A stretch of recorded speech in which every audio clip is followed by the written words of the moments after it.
তিনজন মুখোমুখি দাঁড়ালো। রোশানাল তীক্ষ্ণ চোখে চারপাশটা দেখতে থাকে।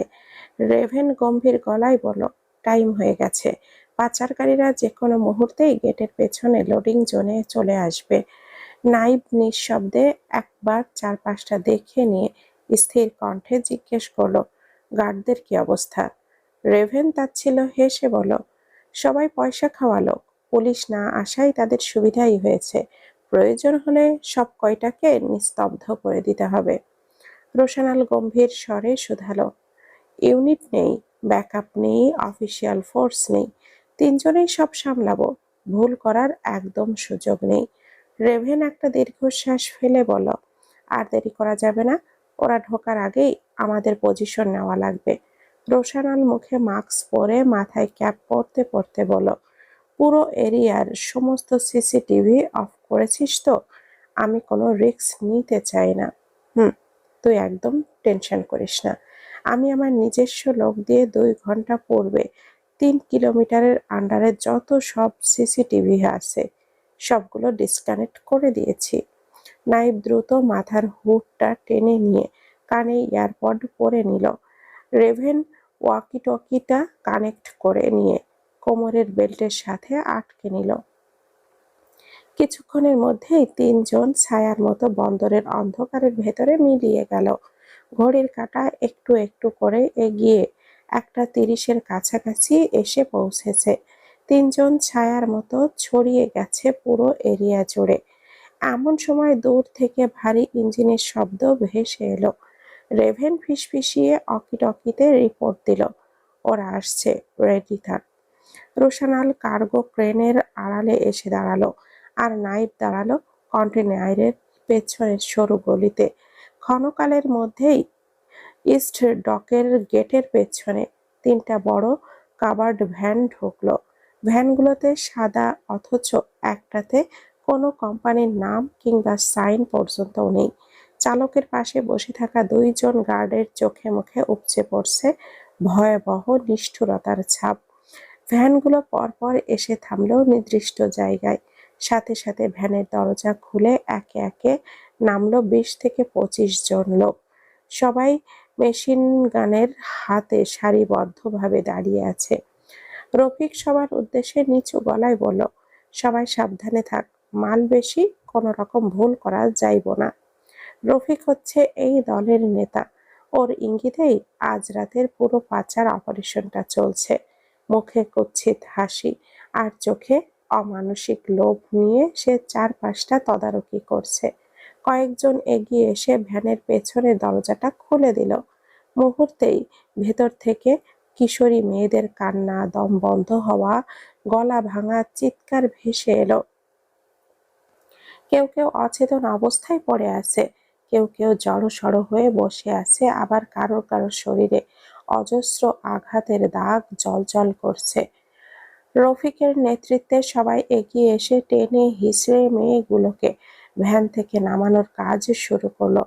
মেয়েগুলোকে চিৎকার চেঁচামেচি করতে দেখে রফিক বিরক্ত হয়ে কর্কশ গলায় শুধালো, সবাই শান্ত হইয়া যাও, বেশি নড়াচড়া করলে জানে মাইরা ফেলামু।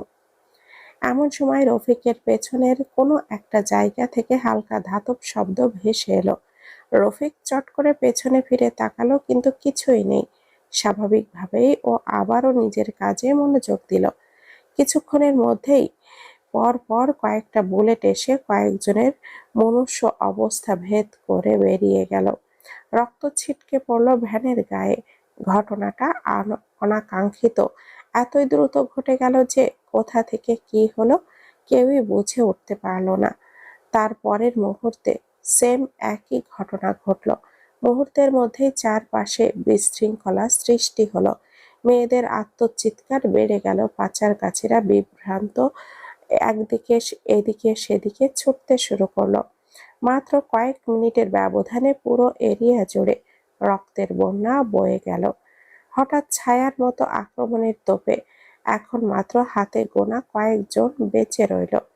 এইদিকে রফিককে কেবল হতভম্বের মতো দাঁড়িয়ে থেকে সবটা দেখছে। কোথা থেকে কি হলো সবটা ওর মাথার উপর দিয়ে গেছে। তবে ও একটা বিষয় স্পষ্ট বুঝে গেছে, কেউ একজন তাদের পুরো অপারেশনটা নষ্ট করতে এসেছে। ক্ষণকালের ব্যবধানে রফিককে ভুল প্রমাণ করে দিয়ে ছায়ার আড়াল থেকে কেবল একজন নয়, পর পর 3জন যুবক বেরিয়ে এলো।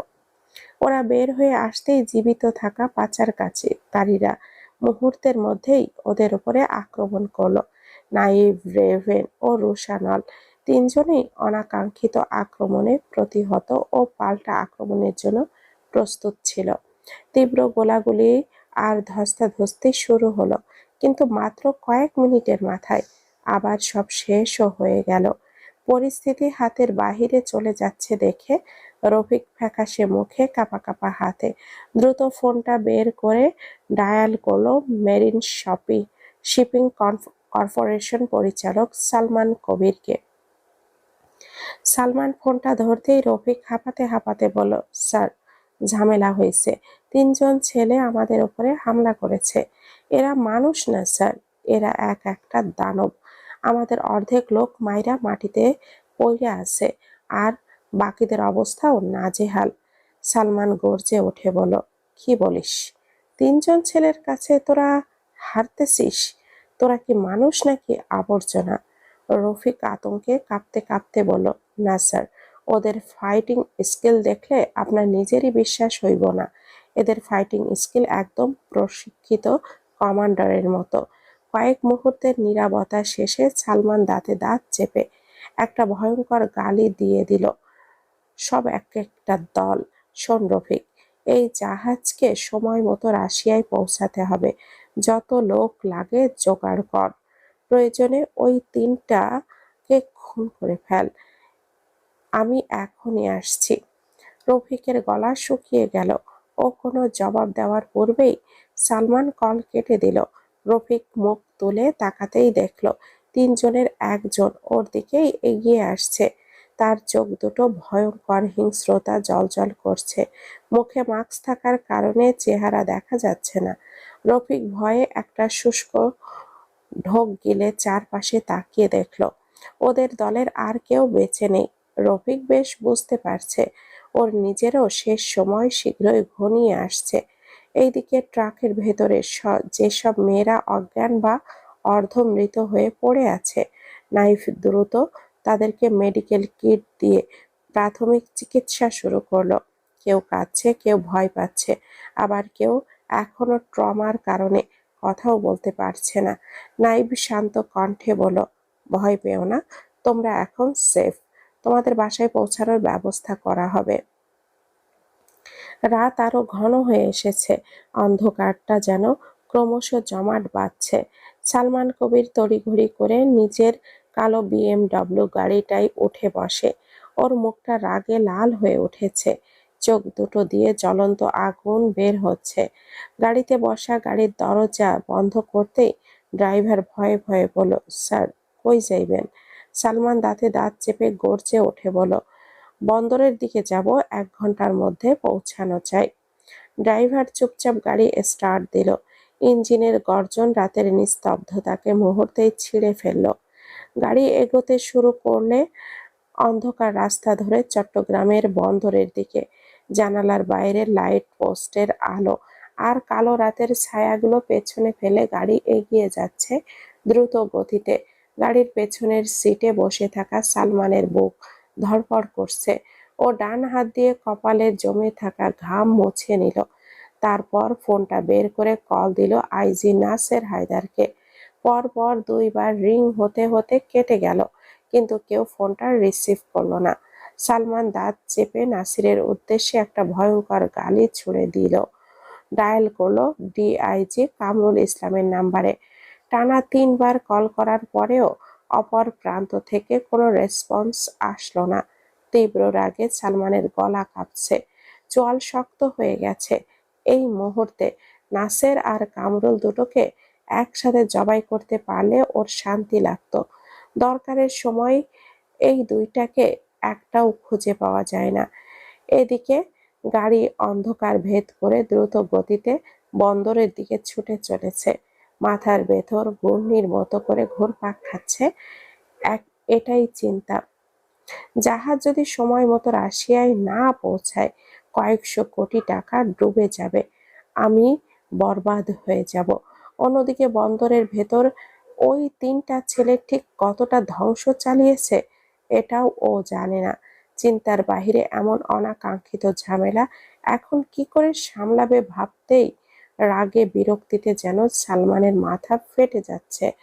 ঘড়ির কাঁটা একটু একটু করে রাত 2:30টার ঘর পেরিয়েছে। বন্দরের এক কোণে দাঁড়ানো রেভেন ক্লান্ত ও সতর্ক দৃষ্টিতে চারপাশটা একবার দেখে নিয়ে ওই সাহস সহকারী অফিসার নাবিলকে কল দিল। হ্যালো নাবিল, অনলি 15 মিনিটের মধ্যে চট্টগ্রাম বন্দরের ইস্ট ডকের গেট নাম্বার 3-তে চলে আসো। নাবিল বোকার মতো ফোনটা হাতে নিয়ে বসে রইল কিছুক্ষণ। ওকে কোনো প্রশ্ন করার সুযোগ অবধি রেভেন দিল না। তার পূর্বেই কলটা কেটে দিল। মনে মনে ও রেভেনের ওপরে প্রচন্ড বিরক্ত হলেও মুখে কিছুই বলার সাহস নেই। বেচারা বিয়ে করেছে 1 সপ্তাহও হয়নি, কোথায় এখন বউকে একটু সময় দিবে? তা না করে রাত বিরাতে ওকে ছোটাছুটি করতে হচ্ছে।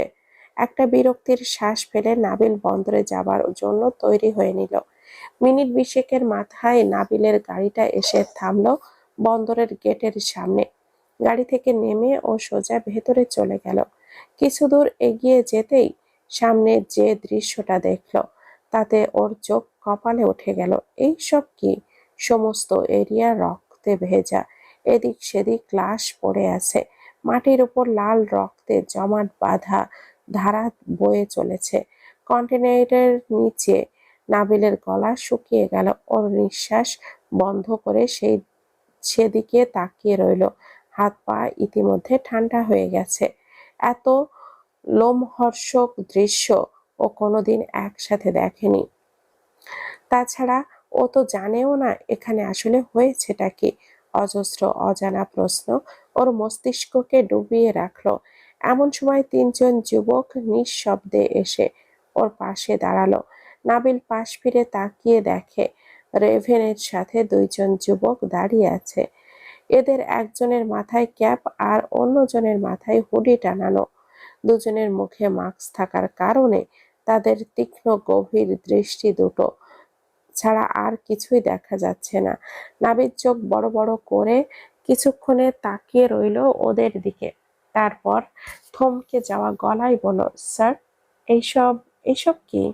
রেভেন গম্ভীর গলায় শোধায়, পরে সব বলবো, এখন যা বলছি তাই করো। ভ্যানের ভেতরে মেয়েগুলোকে নিরাপদে তাদের বাড়িতে পৌঁছে দেওয়ার ব্যবস্থা করো। যারা ট্রমায় আছে তাদেরকে হসপিটালে শিফট করো। ও একবার চারপাশের রক্ত মাখা জায়গাটা চোখ বুলিয়ে নিয়ে ফের গম্ভীর গলায় বলল, সবকিছু এমন ভাবে ক্লিন করে ফেলো যেন এখানে আজ রাতে কিছুই ঘটেনি। নাবিল ভয়ে বিস্ময়ে অবিশ্বাসে স্তব্ধ নয়নে রেভেনের দিকে কিছুক্ষণ তাকিয়ে থেকে রোবটের ন্যায় মাথা নেড়ে সায় দিল। রেভেন পাশ ফিরে একবার রুশানল আর নাইভের দিকে তাকিয়ে আবারও নাবিলের দিকে তাকালো। নাবিলকে গোল গোল চোখে ওদের দিকে তাকিয়ে থাকতে দেখে রেভেনের হাসি পেল, কিন্তু ও হাসলো না, কেবলই শেষবারের মতো সতর্ক গলায় বলল, একটা ভুলও যেন না হয়। আমরা যে এখানে এসেছিলাম এর একটা প্রমাণও যেন পাওয়া না যায়। এই বলে ওরা আর এক মুহূর্তও সময় নষ্ট করলো না। 3জনেই দ্রুত পায়ে ছায়ার মতো মিলিয়ে গেল বন্দরের অন্ধকারে। চারপাশে নোনা ধারা বাতাসে বইছে। দূরে সমুদ্র থেমে থেমে গর্জন করে উঠছে। নাবিল একটা গভীর রুদ্ধ শ্বাস ফেলে নিজেকে সামলে নিয়ে কাজে লেগে পড়ল। সময়টা এখন রাত 3:30। চট্টগ্রামের সমুদ্রের তীরে জমে থাকা ধোঁয়াটে কুয়াশা ভেদ করে একটা কালো মাইক্রো এসে নিঃশব্দে ঢুকলো গ্রে হাউজের সিক্রেট আন্ডারগ্রাউন্ডের গ্যারেজে। গাড়ির দরজা খুলে নেমে দাঁড়ালো রুশানল। ওর শরীর ক্লান্ত অথচ মুখায়ব গম্ভীর। জ্যাকেটে হাতে গলার পাশে ছড়িয়ে আছে শুকিয়ে যাওয়া রক্তের লাল দাগ। ও নিঃশব্দে সিঁড়ি বেয়ে উঠে গেল 3 তলার বিশাল রাজকীয় ডুপ্লেক্স বাড়িটার দোতলায়। পুরো বাড়িটা অন্ধকারে ডুবে আছে। কোথাও কোনো আলো নেই, কেবলই সিঁড়ির কর্নারের হালকা নীল গ্রে গ্লো ছড়াচ্ছে। রুশানাল দোতলায় নিজের ব্যক্তিগত রুমে ঢুকে কাবার্ড থেকে কালো টি শার্ট আর ট্রাউজার বের করে সোজা ওয়াশরুমে চলে গেল। শাওয়ারটা অন করতেই পানি আর রক্তের মিশ্র লালচে রং শরীর বেয়ে নামতে লাগলো। রোশানাল চোখটা বন্ধ করে একটা গভীর শ্বাস ফেলল। আধা ঘন্টারও বেশি সময় লাগলো ওর শাওয়ার শেষ হতে। শাওয়ার শেষে টাওয়াল নিয়ে নিজের সিল্কি ব্রাউন চুলগুলো মুছতে মুছতে বাইরে বের হয়ে এলো। চোখের দৃষ্টিতে ক্লান্তি ভাব থাকলেও মুখে ঠান্ডা স্থিরতা, যেন কিছুই হয়নি। রুমের ভেতর আসতেই রুশানলের চোখ পড়ে মেহেবের দিকে। মেহেব সোফায় হেলান দিয়ে চোখ বন্ধ করে বসে আছে। স্বাভাবিকভাবেই রুশানল ভুরু কুঁচকে গেল ও গম্ভীর গলায় শুধালো, এত রাত হলো, এখনো ঘুমাসনি কেন? ভাইয়ের কণ্ঠস্বর কানে আসতেই মেহেব চোখ মেলে তাকালো। ও ক্ষণকাল চুপ থেকে বলল, মম কল দিয়েছিল তোমাকে, তোমার ফোনটা বন্ধ, তাই আমি ওয়েট করছিলাম। রোশানল আয়নার সামনে দাঁড়িয়ে নিজের ভেজা রক্তাভ ঠোঁটে লিপ বাম লাগিয়ে নিরাসক্ত কণ্ঠে বলল, ফোনে চার্জ ছিল না। মেহেব এবার নড়ে চড়ে সোজা হয়ে বসলো। ও নিজের ঠোঁট জোড়া একবার ভিজিয়ে নিয়ে আস্তে ধীরে বলল, মম বলেছে নেক্সট উইকে তোমাকে নিউ ইয়র্কে ফিরে যেতে, জরুরি কিছু নাকি আছে। মুহূর্তে রুশানলের মুখের অভিব্যক্তি পাল্টে গেল। ও লিপ বামের ক্যাপটা বন্ধ করে মেহেবের দিকে তাকিয়ে গম্ভীর গলায় বলল, তুই কি বলেছিস? বলেছি তোমার সাথে সাথে কথা বলে জানাবো। তাহলে বলে দে, আগামী 1 বছরেও আমি ফিরছি না। মেহেব হতভম্ব হয়ে কিছু বলতে যাবে তার পূর্বেই রোশানল ফের ঠান্ডা গলায় শুধালো, এই নিয়ে আর একটা কথাও নয়, এখন যা, আমি ঘুমাবো। মেহেব থেমে গেল। ভাইয়ের এমন ঠান্ডা গলার পরিপ্রেক্ষিতে আর কিছুই বলার সাহস পেল না। ও চুপচাপ উঠে দরজার দিকে হাঁটতে শুরু করলো। দরজার হাতলে হাত রাখার আগে একবার পেছনে তাকালো। মেহেবকে দাঁড়িয়ে থাকতে দেখে রুশানল আয়নার দিকে তাকিয়ে ভেজা চুলগুলো টাওয়াল দিয়ে মুছতে মুছতে বলল, আর কিছু বলবি? মেহেব কিছুটা ইতস্ত বোধ করলো। ওর চোখের দৃষ্টি অস্বাভাবিকভাবে স্থির হয়ে উঠল। ও ঘুরে দাঁড়িয়ে ভাইয়ের দিকে তাকালো। এক দৃষ্টিতে রুশানলের দিকে তাকিয়ে রইল কিছুক্ষণ। ভেতরের জমে থাকা অস্থিরতা আর কৌতূহল দমাতে না পেরে শেষমেশ বলেই ফেলল, ভাইয়া, তোমার কি কোনো ছেলে আছে? রুশানল এক মুহূর্তে স্থির হয়ে গেল। ওর ভুরু কুঁচকে গেল। চোখের কোণ সরু হয়ে উঠল। ও বিস্ময় আর বিরক্তি মিশ্রিত দৃষ্টিতে তাকালো মেহেবের দিকে। এই রাত বিরাতে এসব উল্টাপাল্টা কথা বলার মানেটা কি? মেহেব থতমত খেয়ে দ্রুত 2 হাত তুলে বলল, না না ভাইয়া, তুমি ভুল বুঝছো, আমি এভাবে বলতে চাইনি। তুমি প্লিজ বিশ্বাস করো, আজকে বিকালে আমি একটা বাচ্চা ছেলেকে দেখেছি। তুমি বিশ্বাস করবে না, বাচ্চাটা একেবারে তোমার কার্বন কপি। মুহূর্তে রোশানলের ভেতর বিদ্যুতের ঝলকানি খেয়ে গেল। বুকের ভেতরটা ঢিপ ঢিপ করে উঠল। মেহেব থেমে না থেকে বলতে থাকলো, মানে বাচ্চাটার চোখের মনি, চুলের রং, গায়ের রং, মুখের শেপ, সব কিছুই তোমার সাথে অসম্ভব রকম মিলে যায়। বাচ্চাটিকে যে কেউ দেখলে তোমার ছেলে ভেবেই ভুল করবে। আমিও সেই জন্যই একটু কনফিউজড হয়ে পড়েছিলাম। রোশানল হাতের টাওয়ালটা বেডের উপরে ছুঁড়ে ফেলে দিয়ে দ্রুত পায়ে মেহেবের দিকে এগিয়ে এসে উদ্বিগ্ন স্বরে শুধালো, বাচ্চাটার বিষয়ে আর কি কি জানিস তুই? কোথায় দেখেছিস ওকে? বল, কোথায় দেখেছিস? মেহেব কিছুটা হতাশা আর ভয় মিশ্রিত কণ্ঠে বলে, সত্যি বলছি ভাইয়া, আমি কিছুই জানি না। বাচ্চাটাকে আজ আমি অ্যাক্সিডেন্টের হাত থেকে বাঁচিয়েছি। আমি ওর বাবার নাম জিজ্ঞেস করতে মেয়েটা ব্যাপারটা পুরোপুরি এড়িয়ে গেল। ওর চোখ মুখে দেখেই বুঝলাম হয়তো বলতে চায় না। রোশানলের ভেতরটা ছটফট করে উঠল। ওর ঠোঁটের নিচের শিরাগুলো স্পষ্ট হয়ে উঠল। ও মেহেবের দিকে তাকিয়ে অস্থির গলায় বলল, বাচ্চাটার বয়স কত হবে জানিস? মেহেব একটু ভেবে বলল, শিওর বলতে পারছি না, তবে দেখলে মনে হয় 4 বছরের মতো হবে। 4? 4 বছর? রোশনাল সেই মুহূর্তে চোখটা বন্ধ করে ফেলল। ওর ভেতরটা কেমন যেন হিসাবে জড়িয়ে যাচ্ছে। আচ্ছা, এই মুহূর্তে ও যেটা ভাবছে সেটাই কি সত্যি? এইদিকে ভাইকে এমন হাইপার হতে দেখে মেহেবের চোখে বিস্ময় আর সন্দেহের রেখা সজীব হয়ে উঠল। ও চিন্তিত গলায় বলল, তুমি এতটা অস্থির কেন হচ্ছ ভাইয়া? ওটা তো আর তোমার ছেলে নয়, তাই না? রুশানাল চোখ মেলে তাকালো। ওর দৃষ্টি এতটাই অস্থির আর অচঞ্চল দেখাচ্ছিল যে মেহেব এক মুহূর্তে ভয় পেয়ে গেল।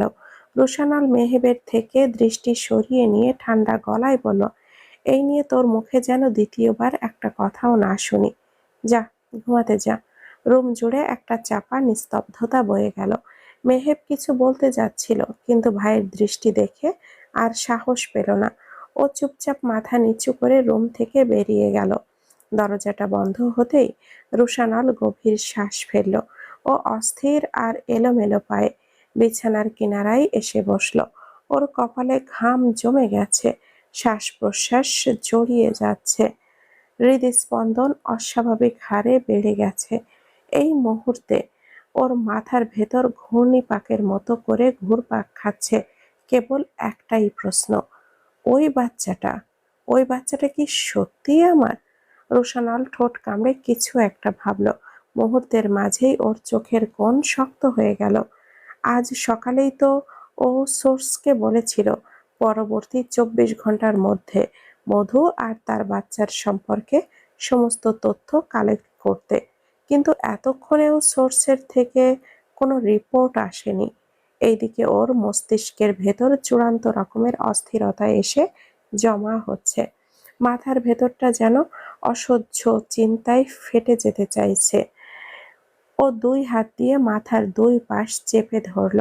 ধূসর বাদামি চোখ দুটো ইতিমধ্যে রাগ, সন্দেহ আর উত্তেজনায় লাল হয়ে উঠেছে। এতটা উত্তাল অনুভূতি ও নিজের মধ্যে কখনো অনুভব করেনি যতক্ষণ না অবধি ও বাচ্চাটার সামনাসামনি দাঁড়াতে পারছে, বাচ্চাটার মুখ দেখতে পারছে। ততক্ষণ পর্যন্ত ওর শান্তি নেই, একদম নেই। রাতটা ক্রমশ আরো গাঢ় হয়ে উঠেছে। বাইরের শীতল হাওয়ায় জানালার কাঁচ কেঁপে কেঁপে উঠছে। পুরো শহর নিস্তব্ধতায় ডুবে আছে। বাতাসে বয়ে চলছে ঠান্ডা শিরশিরে ভাব। এই মুহূর্তে 3 তলা ডুপ্লেক্স বাড়িটা ঠান্ডা নিস্তব্ধতায় ডুবে আছে। টেবিল ল্যাম্পের নরম আলোয় রোশানলের রুমটা আলোকিত হয়ে আছে। রোশানল চুপচাপ বিছানার কিনারায় বসে আছে। ওর চোখের নিষ্পলক দৃষ্টি আবদ্ধ রুমের কর্নারে রাখা গোলাপের টবের ওপর। কিছুক্ষণের ব্যবধানে ওর শান্ত চোখের দৃষ্টি তীক্ষ্ণ হয়ে ওঠে, ঠোঁটের কোণ সরু হয়ে ওঠে। হঠাৎ ও উঠে দাঁড়িয়ে টেবিলের ওপর থেকে ল্যাপটপটা নিয়ে দ্রুত সোফায় যেয়ে বসলো।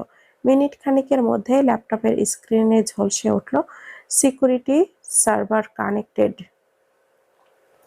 ট্র্যাকিং কোড ইনপুট করতেই পর্দায় জ্বলজ্বল করে উঠল মধুর রুমটা। নীল রঙের ড্রিম লাইটটা জ্বলছে দেওয়ালের কোণায়। পুরো রুমটা নরম স্নিগ্ধ নীল আভায় ডুবে আছে। বিছানার মাঝখানে মধু চাদর জড়িয়ে নিশ্চিন্তে ঘুমিয়ে আছে। ঘুমন্ত মেয়েটার নিঃশ্বাস কতটা ভারী আর কোমল রুশানাল স্পষ্টতই সেটা অনুভব করতে পারছে। ও থমকে তাকিয়ে রইল স্ক্রিনের দিকে। ক্ষণকালের মধ্যেই ওর ধূসর বাদামি চোখ দুটোই কোমলতার ছায়া নেমে এলো। রোশানল স্ক্রিন আরো জুম করলো। মধুর ঘুমন্ত স্নিগ্ধ মুখটা আরো স্পষ্ট হয়ে উঠল। অজান্তেই ওর ঠোঁটের কোণে হালকা হাসি খেলে গেল। চোখের কোমল দৃষ্টি গভীর হয়ে উঠল। হঠাৎ কিছু একটা মনে পড়তেই রুশানল দ্রুত ক্যামেরার টাইম লাইন স্ক্রল করে সময়টা কয়েক ঘন্টা পিছিয়ে নিল। এমন সময় ওর ফোনটা তীব্র সশব্দে ভাইব্রেট করে উঠল। ডেড সাইলেন্ট রুমে সেই শব্দটা যেন বিস্ফোরণের মতো শোনালো। চোখের পলকে রুশানলের চোয়াল শক্ত হয়ে উঠল। ও বিরক্ত হয়ে উঠে দাঁড়িয়ে বেডসাইড টেবিলের দিকে এগিয়ে গেল। টেবিলের ওপর থেকে ফোনটা তুলতেই দেখল স্ক্রিনে সোর্স 7 নামটা জ্বলজ্বল করছে। রুশানলের ধূসর বাদামি চোখ জোড়া মুহূর্তেই তীক্ষ্ণ বরফের মতো হয়ে গেল। কল রিসিভ করার সঙ্গে সঙ্গেই অপর প্রান্ত থেকে ভেসে এলো গম্ভীর কর্কশ একটা কণ্ঠস্বর। বস, সালমান কবির এইমাত্র চট্টগ্রাম বন্দরের সামনে এসে পৌঁছেছে। রুশানলের রক্তাভ ঠোঁটের কোণে অন্ধকার শীতল একটা হাসি খেলে গেল। ও যেমনটা ভেবেছিল ঠিক তেমনটাই হয়েছে। ও জানতো আজ রাতেই ওর শিকারদের একজন ঠিক হাজির হবে। ও ঠান্ডা গলায় বলল, রাস্কেলটা যেন কোনোভাবেই হাতছাড়া না হয়। ওপাশ থেকে সাথে সাথে জবাব এলো, আন্ডারস্টুড বস। রুশানল কোনো জবাব না দিয়ে কলটা কেটে দিল। স্ক্রিন নিভে যেতেই চারপাশের গভীরতা নিস্তব্ধতা গভীর হয়ে উঠল। দূরে কোথাও অচেনা কুকুরের ডাকে রাতটা আরো ভয়ার্ত মনে হলো। বাতাসে শীতলতা বাড়ে, সেই সাথে পাল্লা দিয়ে রুশানলের বাদামি চোখের কোণ লালচে আভায় জ্বলজ্বল করে ওঠে ল্যাম্পলাইটের নরম আলোয়। মুহূর্তটা জমে ওঠে ভয়ঙ্কর শান্তিতে। ক্ষণকালের মধ্যেই রুশানল ফোনটা বেডসাইড টেবিলে রেখে আবারও সোফায় যেয়ে বসলো। ল্যাপটপটা ঠিক যেমন ভাবে রেখে গিয়েছিল এখনো ঠিক তেমন ভাবেই খোলা অবস্থায় পড়ে আছে। রুশানল একটা গভীর শ্বাস ফেলে ল্যাপটপের স্ক্রিনের দিকে তাকায়। মুহূর্তেই ওর বুকটা ধক করে ওঠে, নিঃশ্বাস ভারী হয়ে আসে। স্ক্রিনে ঝকঝকে আলো স্পষ্ট দেখা যাচ্ছে। বিছানার পাশে নরম কার্পেটের ওপরে একটা বাচ্চা ছেলে উল্টো দিকে ঘুরে লাল রঙের বল হাতে খেলছে। ওর ছোট্ট হাতে বলটাকে একটা ফ্লোরে ফেলছে, তারপর আবার তুলছে। ছেলেটার পরনে একটা নীল টি শার্ট আর কালো রঙের শর্ট জিন্স। ছেলেটা ক্যামেরার বিপরীত দিকে দাঁড়িয়ে আছে বলে মুখটা দেখা যাচ্ছে না। রুশানল স্তব্ধ নয়নে ল্যাপটপের স্ক্রিনের দিকে তাকিয়ে রইল। ওর চোখের পলক পর্যন্তও পড়ল না। ও কেবল অধীর আগ্রহে অপেক্ষা করছে ছোট ছেলেটা অন্তত একবারের জন্য হলেও কখন ঘুরে তাকাবে। সময় এগিয়ে যেতে থাকে তার নিজস্ব গতিতে। এই মুহূর্তে এক একটা সেকেন্ড যেন এক একটা ঘন্টার মতোই ভারী লাগছে রুশানলের কাছে। ও তৃষ্ণার্ত চাতক পাখির ন্যায় অপেক্ষা করতে থাকলো আসন্ন সময়ের অপেক্ষায়। কিন্তু রুশানলকে সম্পূর্ণ হতাশ করে দিয়ে বাচ্চা ছেলেটা হঠাৎ হাতের বলটা ফেলে দিয়ে দৌড়ে রুম থেকে বের হয়ে গেল। রুশানলের ভেতরটা যেন মুহূর্তেই ফাঁকা হয়ে গেল। তবুও স্ক্রিন থেকে নিজের দৃষ্টি সরালো না, এক মুহূর্তের জন্যেও না। ওর ভেতরটা অসহ্য রকম ছটফট করছে। শরীরের প্রতিটা কোষ ব্যথা হয়ে উঠছে। মরুভূমিতে দাঁড়িয়ে থাকা একজন তৃষ্ণার্ত ব্যক্তি চোখের সামনে পানি থেকেও যেটা গ্রহণ করতে না পারলে যেমন অনুভূতি হয়, এই মুহূর্তে রুশানলেরও ঠিক তেমনটাই অনুভূতি হচ্ছে। এমন তীব্র অস্থিরতার মাঝে সময় কেটে যেতে থাকলো। ঠিক 5 মিনিটের মাথায় একজোড়া ছোট পায়ের টুপটাপ শব্দ শোনা গেল ক্যামেরার অ্যাক্সেস ফিডে। রুশানলের চোখের কোণ তীক্ষ্ণ হয়ে উঠল। আনমনের নিজের রক্তাভ শুষ্ক অধর জোড়া জিভ দ্বারা ভিজিয়ে নিল একবার। কিছুক্ষণের মধ্যে সেই বাচ্চা ছেলেটা দ্রুত দৌড়ে এসে মেঝে থেকে বলটা তুলে নিল, তারপর ঠিক আগের মতোই দৌড়ে রুম থেকে বেরিয়ে গেল। মুহূর্তে রুশানলের ধূসর বাদামি চোখ দুটো বিস্ফোরিত হয়ে গেল। ওর শরীরের সমস্ত শিরা উপশিরা ঠান্ডা হয়ে গেল। হৃৎপিণ্ডটা যেন আচমকা থেমে গিয়ে আবারও প্রবল জোরে স্পন্দন করতে লাগলো। বাচ্চাটা যেন দ্বিতীয় রুশানল। রুশানলের বুঝতে আর বাকি নেই এটা তারই রক্ত, তারই সন্তান, তার রেখে যাওয়া ছোট্ট অস্তিত্ব। একটা তীব্র যন্ত্রণা, গভীর সুখ, অস্থির উন্মাদনা, পূর্ণ শান্তি একসাথে আছড়ে পড়ল ওর অন্তরের স্থল জুড়ে। রোশানল আর সহ্য করতে পারল না, চোখটা বন্ধ করে সোফার পেছনে মাথা হেলিয়ে দিল। আর সেই মুহূর্তেই ওর চোখের কোণ বেয়ে নিঃশব্দে কয়েক ফোঁটা জল গড়িয়ে পড়ল। ওর একটা ছোট্ট অস্তিত্ব আছে, আর ও সেটা জানেও না। ও তো ভেবেছিল ওর হার্নি বার্ড অন্য কারোর হয়ে গেছে, আর এই সন্তানও সেই ব্যক্তির। কিন্তু সত্যিটা আজ ওর চোখের সামনে অগ্নির মতো জ্বলছে। সবটা না জেনে মেয়েটার ব্যাপারে কতটা ভুল ধারণা ও নিজের ভেতরে পুষে রেখেছিল, ভাবতেই এক ক্রাশ বিতৃষ্ণা এসে জমা হয় ওর অন্তরস্থলে। রোশানলের ভেতরটা আবারও তৃষ্ণার্তের মতো ছটফট করে ওঠে, নিজের সন্তানকে একটু ছোঁয়ার জন্য, একটু ভালোবাসার জন্য। ওর এই মুহূর্তে ইচ্ছে করছে এখনই ছুটে যেয়ে ছেলেটাকে বুকে জড়িয়ে ধরে অজস্র আদর করে বলতে, পাপা ইজ হিয়ার। রাতের অন্ধকার কেটে ভোরের আলো ফুটতে শুরু করেছে। রোদের নরম আলো ধরণীর আলোকিত করতে বাধাগ্রস্ত হচ্ছে মিহি কুয়াশা ও ঠান্ডা বাতাসের দাপটে।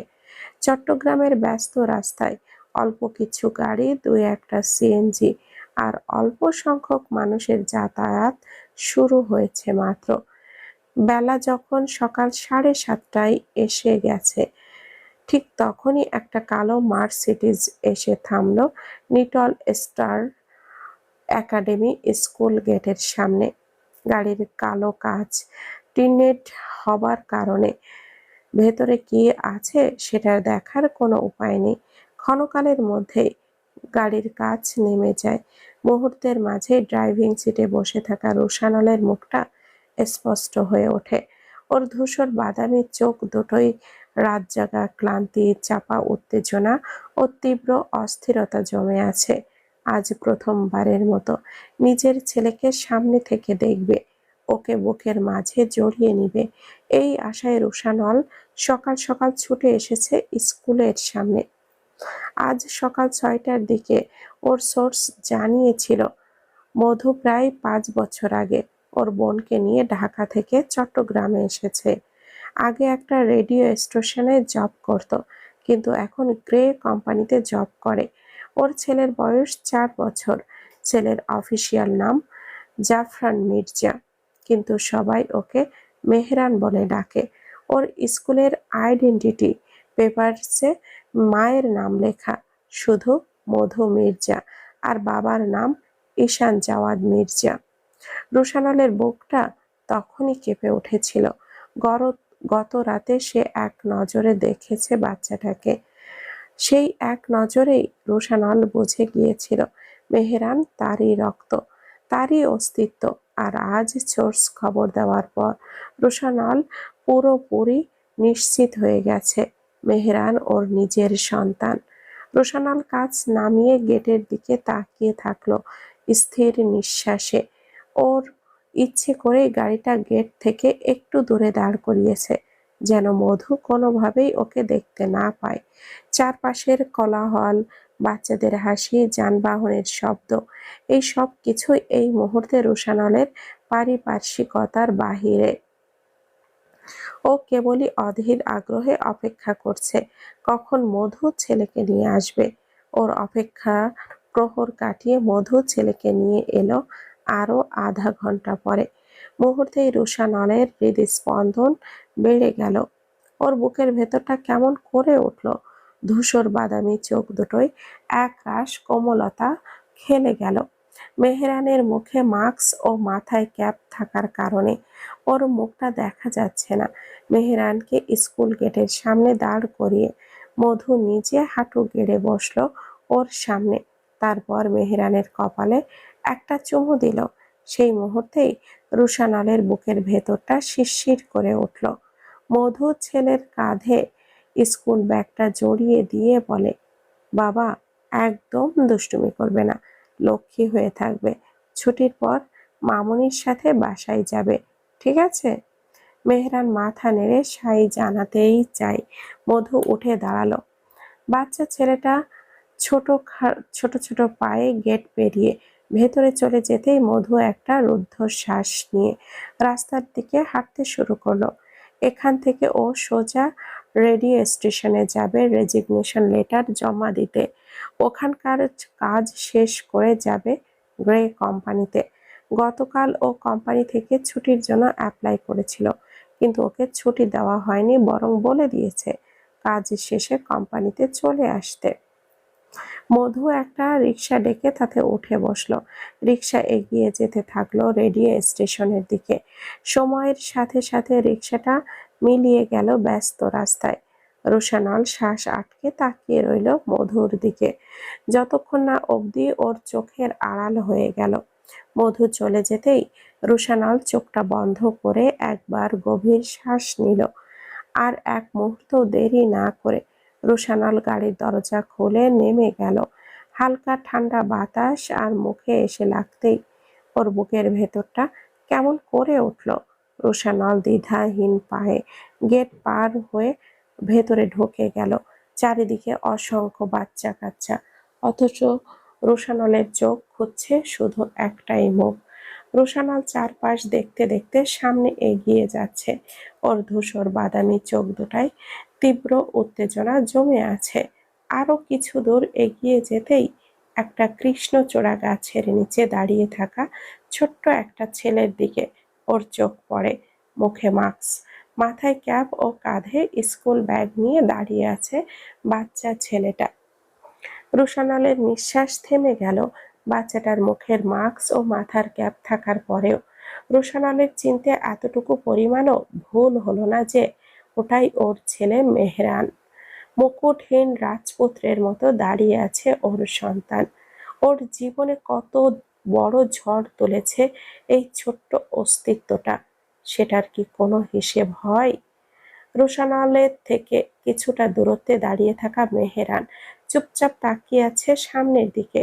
ওর দৃষ্টি অনুসরণ করে রোশানল সামনে তাকালো, যেখানে মাত্র কয়েক হাত দূরত্বে একজন লোক আরেকটা ছোট্ট শিশুকে কোলে নিয়ে আদর করছে। লোকটা শিশুর কোমল গালে টকটকে ঠকটকে চুমু খাচ্ছে, আর শিশুটা খুশিতে লোকটাকে জড়িয়ে ধরে আছে। দেখেই বোঝা যাচ্ছে বাবা আর ছেলের খুব সুন্দর একটা মুহূর্তে রোশানলের বুকটা টনটন করে উঠল। একটা অসম্ভব চিনচিনে ব্যথা ছড়িয়ে পড়লো তার হৃৎপিণ্ডের ভেতর। ও চোখ ফিরিয়ে মেহরানের দিকে তাকালো। মেহরানের ধূসর বাদামি শিশু সুলভ চোখ দুটো ছলছল করছে।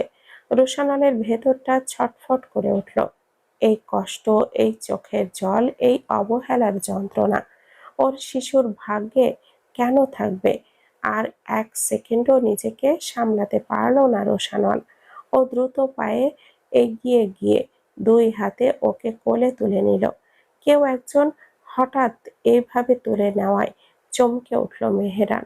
ও ভয়ে ছাড়া পাবার জন্য ছোটাছুটি করলো, আর ঠিক তার পরের মুহূর্তেই কান্না জুড়ে দিল। রোশানল হকচকিয়ে গেল। ছেলেকে এভাবে কাঁদতে দেখে ওর অন্তরস্থল অস্থির হয়ে উঠল। কি হয়েছে বাবা? কাঁদছো কেন? তোমার কি কষ্ট হচ্ছে?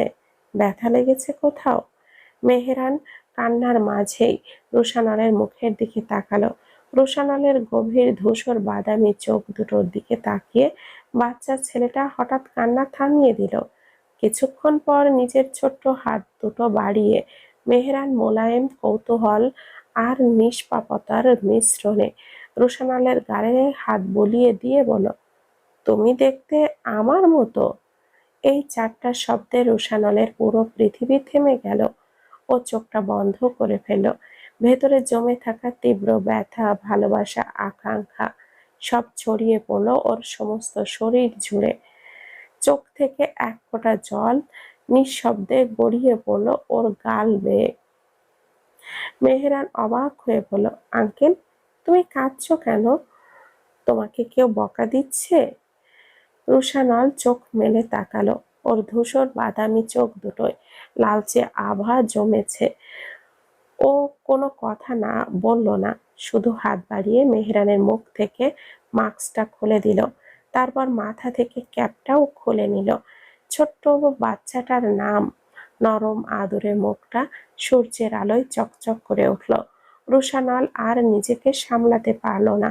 ও মেহরানের মুখে, গালে, কপালে, চিবুকে আর যেখানে যেখানে পারল পাগলের মতো চুমু খেলো। তারপর দুই হাতে ওকে শক্ত করে বুকের সাথে জড়িয়ে ধরল। বাচ্চাটা প্রথমে অবাক হলেও পরে আশ্চর্যভাবে চুপ হয়ে গেল। এই ছোট্ট দুই হাত ওপরে তুলে রুশানলের গলা জড়িয়ে ধরে রুশানলের বুকের মাঝে মিশে রইল। ওকে কখনো কেউ এইভাবে জড়িয়ে ধরেনি, এভাবে আদর করেনি। এভাবে কতটা সময় কেটে গেল অনুমান করা গেল না। এদিকে রুশানলের ইচ্ছে করছে এই ছোট্ট অস্তিত্বটাকে ওর বুকের ভেতর ঢুকিয়ে ফেলতে। একটা গভীর শ্বাস টেনে রুশানল নিজেকে সামলে নিল। ও মেহরানের ঘন বাদামি চুলে আঙ্গুল চালিয়ে কোমল কণ্ঠে বলল, তুমি চকলেট খাবে বাবা? মেহরান কিছুক্ষণ ওর মুখের দিকে তাকিয়ে রইল, তারপর ধীরে মাথা নেড়ে না বলল। রুশানাল অবাক হলেও হেসে ফেলল। কেন আমার ছোট্ট সোনা? মেহরান ঠোঁট ফুলিয়ে বলল, মাম্মা বলেছে অপরিচিত কারের কাছ থেকে কখনো কিছু নিতে না। রুশানাল মুচকি হেসে বলল, তোমার মাম্মা তো ঠিকই বলেছে। বলতে বলতে ও মেহরানকে কোলে নিয়ে স্কুলের মাঠের পাশে একটা ফাঁকা বেঞ্চে যেয়ে বসলো। তারপর ধীর কণ্ঠে বলল, তোমার কি আমাকে খারাপ মনে হয় আমার লিটল চ্যাম্প? মেহেরান চোখ বড় বড় করে কিছুক্ষণ রুশানালের দিকে তাকিয়ে থেকে মাথা নেড়ে না বলল। রুশানাল মৃদু হাসলো। তাহলে তুমি নাও, কিন্তু মাম্মামকে একদম বলবে না, তাহলে মাম্মাম তোমাকে আর বকবে না। ঠিক আছে সোনা? মেহেরান মাথা নেড়ে সায় দিতেই রুশানাল পকেট থেকে বড় সাইজের 3টা চকলেট বের করে মেহেরানের দিকে বাড়িয়ে দিল। বাচ্চাটা হাসলো, একটা ছোট্ট স্বচ্ছ খুশিপূর্ণ হাসি। মেহেরান চকলেটগুলো নিয়ে বলল, থ্যাংক ইউ আঙ্কেল, তুমি খুব ভালো। তারপর ও বেঞ্চ থেকে উঠে দাঁড়িয়ে বলল, আমার ক্লাসে যেতে হবে এখন, দেরি হয়ে যাচ্ছে আঙ্কেল। রুশানাল মাথা নেড়ে সায় দিল। মেহেরান কাছে এসে রুশানলের কপালে একদম নিষ্পাপ মিষ্টি একটা চুমু দিল। মুহূর্তে রুশানলের সমস্ত শরীর কেঁপে উঠল। হৃৎপিণ্ড জুড়ে একটা শিরশিরে ভাব ছড়িয়ে পড়ল। মেহরান দৌড়ে ভেতরে চলে গেল। রুশানল চোখ বন্ধ করে ফেলল। ওর ভেতরটা কতটা শান্ত উষ্ণতায় পূর্ণ হয়ে উঠেছে সেটা ও নিজেও ভাষায় বোঝাতে পারবে না।